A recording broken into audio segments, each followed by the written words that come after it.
Hey everybody, I am back today with my sort of purchases for the Eldar Codex. I ended up going out last night sort of like to a semi-midnight release to get this stuff. I did that mainly because there was one model in particular I wanted to get, and I did hear that there was some limited inventories. It turns out that in going there they've been pretty successful this year in getting product from Games Workshop, right, compared to the Tower release, I should say.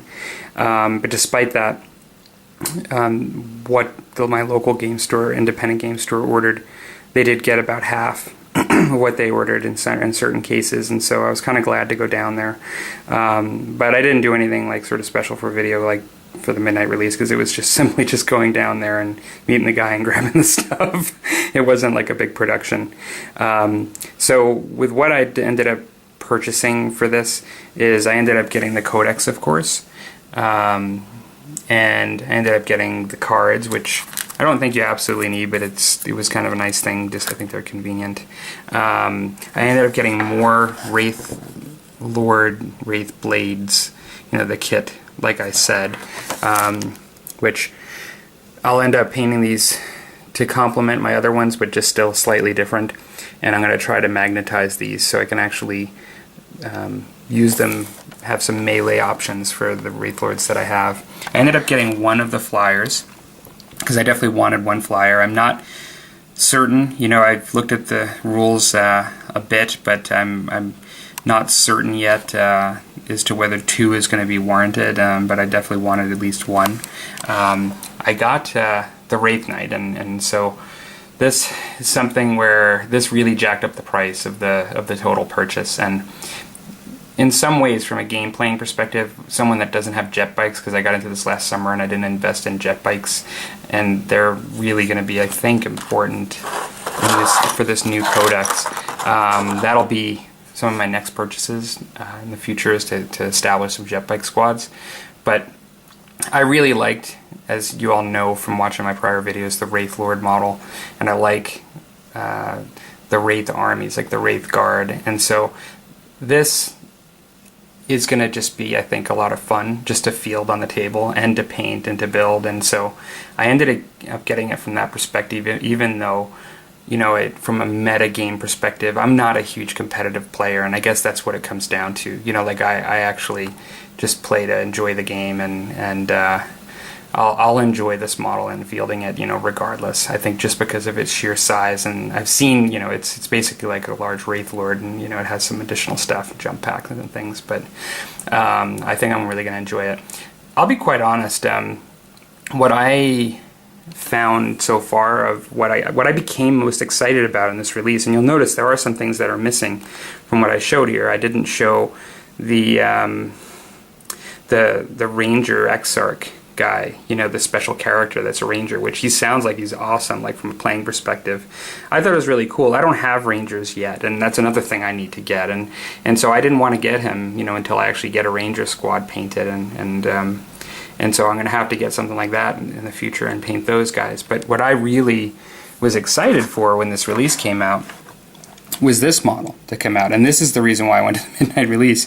They ended up ordering 6 of these and getting 3 at my store, and so I really wanted this for a number of reasons. I really like the kit, or I should say the model itself. I think it's really cool. I like how it blends in with the Wraith style army, and I liked the fact that there's another option for an HQ that's sort of just slightly different, and so this was the thing I actually would have been most disappointed outside of the Codex. The Codex absolutely was the thing I looked forward to the most.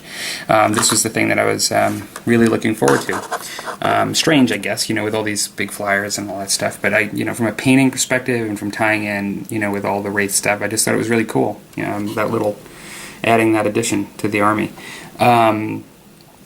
Couple things I'd just say. I'm going to follow up very shortly with an opening of this kit to look at the sprues and to look at it in the Codex really quick and to give my thoughts on that. But one of the things I just mention real quick is for those of you that, I appreciate all you guys that are subscribers and interested in my videos. I'm I don't consider myself to be a huge competitive player, like I just said.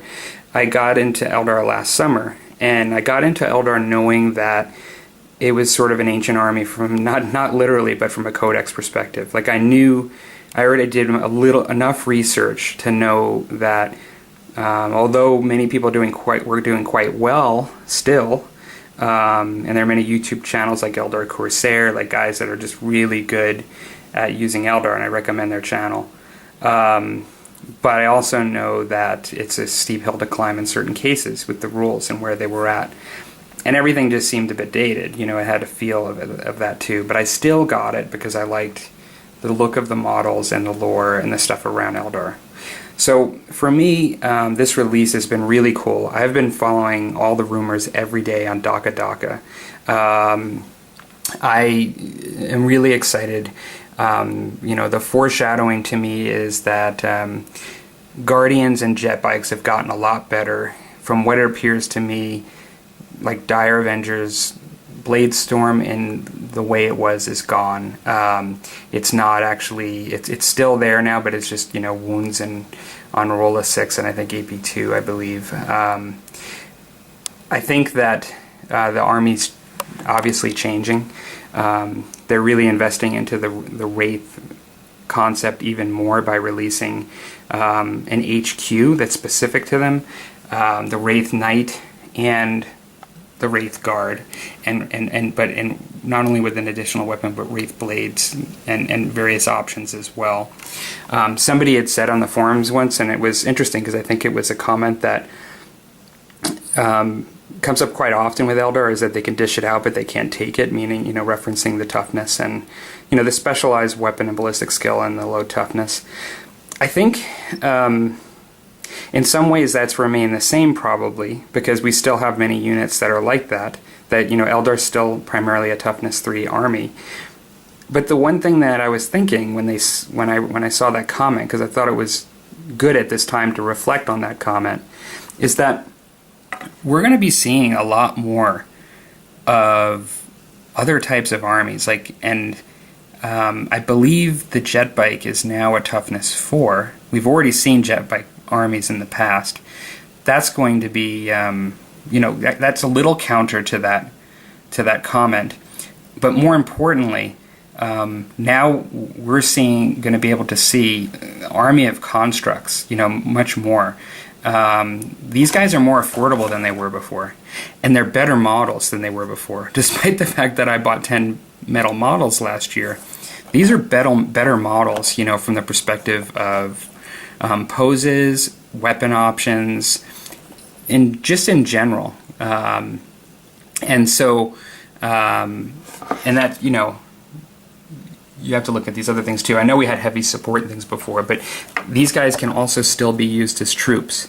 And that's actually because of this guy in the rules. Basically, when you take the Spirit Seer, it makes these guys troops. And so I think the army's changing, and you know, I'm not an old user of the Eldar army, so I'm not speaking from that perspective.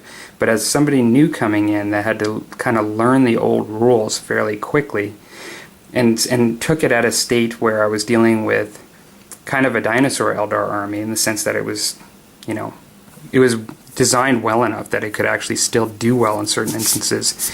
But now times are changing, and so I'm really excited about this release as someone that just kind of invested in Eldar even in the end times, so to speak. And I think we're going to see lots of changes.